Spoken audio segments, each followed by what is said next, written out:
Jangan lupa like, comment, dan subscribe dan share. YouTube-nya apa? Mbak Mel. Assalamualaikum warahmatullahi wabarakatuh. Rahayu, salam budaya, salam sejahtera bagi kita semua. Om Swastiastu, Namo Buddhaya, salam kebajikan. Kali ini saya berada di Gondang. Ini makam. Dekatnya makam ini sudah bersih nih. Makamnya ini sore hari. Kita menelusuri jejak-jejak peradaban kuno yang ada di Desa Karangluh.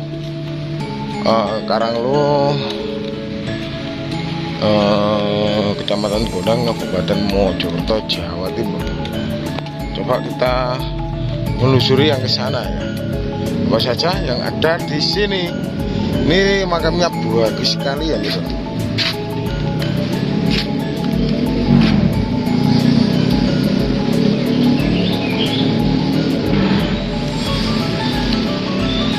Kita ditemani sama Majapahit Studi Club Desa Karangluh. Ya, kita mengunjungi sebuah situs keramat, yaitu sebuah makam Ki Ageng Umar Faruk yang ada di Desa Karangluh, Kecamatan Gondang, Kabupaten Mojokerto, Jawa Timur. Di situs ini pernah didatangi Pak Hadi Sidomulyo atau Pak Nigel Bulog juga. Dalam penelitiannya Napak Tilas Empu Prapanca itu juga kemudian datang ke lokasi ini yang diidentifikasi merupakan nama kuno dari Pikatan, di mana kemudian di dalam kitab Negara Kertagama Raja Hayam Wuruk setelah musim penghujan senantiasa bertamasa ke Wewe, Pikatan, Candi Limo, dan Siman. Ini diidentifikasi oleh Pak Hadi Sidomulyo sebagai Pikatan pada masa kuno. Lokasi yang sangat keramat ini, yang berubah menjadi punden keramat ini, ternyata memang banyak struktur batu bata kuno, termasuk batu-batu candi dan sebuah yoni yang menandakan pada masa kerajaan-kerajaan kuno. Di sini ada sebuah bangunan suci berciri agama Siwa. Mari kita telusuri.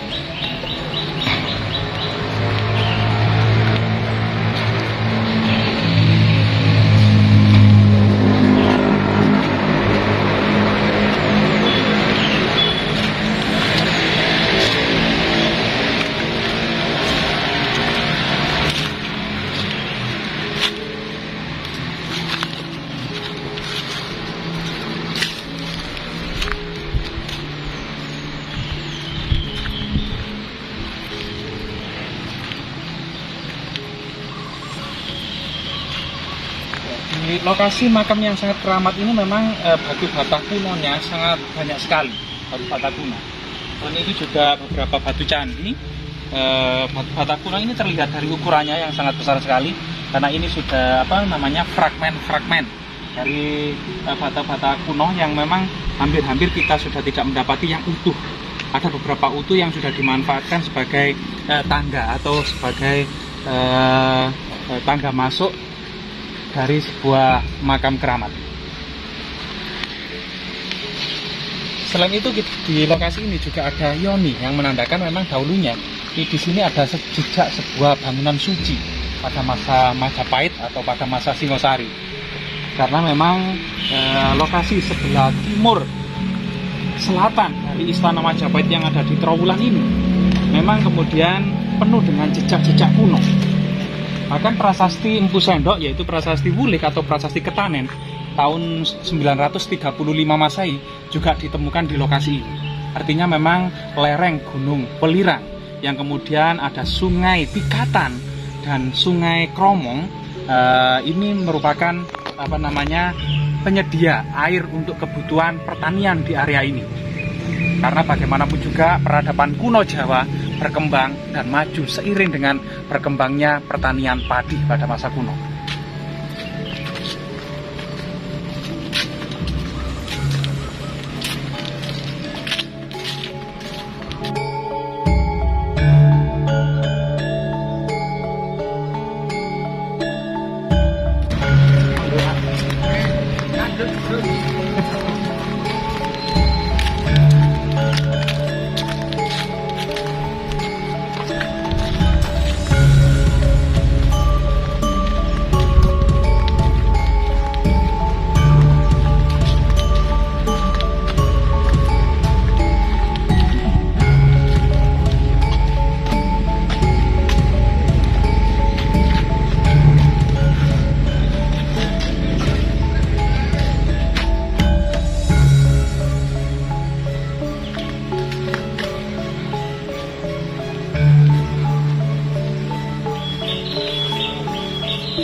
Jadi di makam yang sangat keramat ini kita juga akan mendapati sebuah yoni yang terletak di sebelah dari makam keramat ini, juga dengan menggunakan nisan batu-batu candi.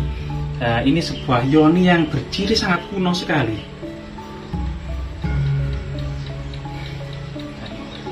Jadi sungguh luar biasa sekali, berbeda dengan peradaban Mataram kuno Jawa Tengah yang agama Hindu maupun Buddha ini berada di sekitar istana keraton bangsawan saja, sehingga berada di kota-kota, pusat-pusat pemerintahan saja bangunan candi atau bangunan keagamaan itu.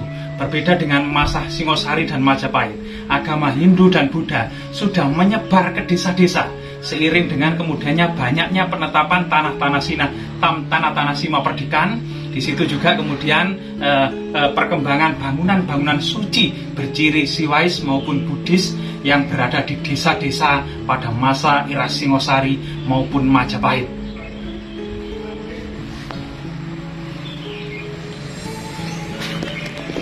Selain yoni, kita akan mendapati banyak sekali memang batu bata, struktur batu bata kuno di area ini.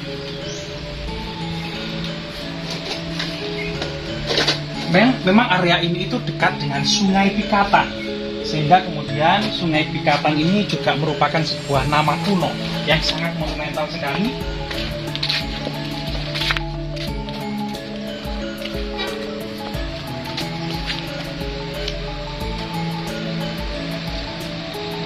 Ini pohon kecacil.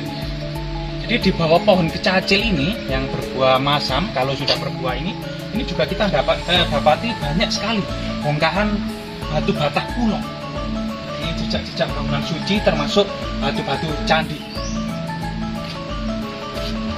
Besar ya Mas? Apa? Batu batanya besar-besar ya? Batu batanya besar-besar sekali. Ini menunjukkan ciri khas zaman kerajaan Majapahit ya? Iya. Jadi era Singosari Majapahit batu batanya ini. Tetapi kemungkinan juga situs ini itu situs sebelum Singosari dan Majapahit, tetapi kemudian dilestarikan terus dan dipelihara pada masa Singosari dan Majapahit. Berarti waktu era zaman Singosari sebelumnya juga kan berkesinambungan gitu Mas ya? Ya, berkesinambungan. Jadi peradaban kuno itu memang ada sebuah masa damai yang penuh dengan peradaban berciri sendi-sendi kehidupannya itu Hindu-Buddha. Dan ini dalam kehidupan keagamaan ini berjalan terus, mulai dari peradaban kuno awal-awal di Jawa ini, mulai dari dinasti Sailendra tersebut, kemudian sampai dinasti Isana, di mana Empu Sendok memindahkan ibu kota ke Jawa Timur. Di sini mulai terjadi pembangunan secara besar-besaran pada masa Empu Sendok ini, termasuk kemudian bangunan suci, kemudian bendungan-bendungan irigasi, dan kemudian termasuk juga kemudian perhatian kepada para empu pandai-pandai besi atau industri logam juga kemudian menjadi menjadi perhatian utama pada masa pemerintahan Empu Sendok ini. Setelah itu berlanjut kemudian dan berkembang pula pada masa Airlangga. Setelah itu pada masa Kediri ini merupakan puncak dari kasusastraan, di mana bangunan-bangunan suci keagamaan mulai surut, tetapi sastra dan kitab-kitab sedemikian banyak sekali dihasilkan pada masa Kediri. Setelah itu pada masa Singosari pun mulai kemudian dibina lagi bangunan-bangunan monumental seperti Candi Singosari, Candi Jagu, Candi Kidal, dan lain sebagainya di daerah Malang. Kemudian pada masa Majapahit ini pun juga pada awal-awalnya bangunan-bangunan candi cukup besar sekali. Kemudian pada masa akhir-akhir ini corak bangunannya mulai berubah, yaitu berbentuk pelinggih dan batur sebagaimana pura-pura di Pulau Bali, sehingga bangunan-bangunan utamanya kebanyakan terbuat dari kayu serta beratap ijuk bersusun-susun yang berwarna hitam, yaitu seperti pulau di Pulau Bali. Ini merupakan ciri-ciri bangunan suci pada masa-masa akhir Majapahit, yaitu beralih ke bangunan-bangunan kayu yang indah dengan ukir-ukiran yang indah dengan atap bersusun-susun, kemudian yang tinggal bagian batu yang terbuat dari tinggal bagian bawah saja, yang kemudian menggunakan konstruksi batu bata kuno dan batu-batu candi ini, yaitu bagian bawah saja, yaitu bagian batur dan pelinggih. Berarti yang di situ Mas, di makam itu kan ada yoni. Itu penganut Hindu Siwa ya?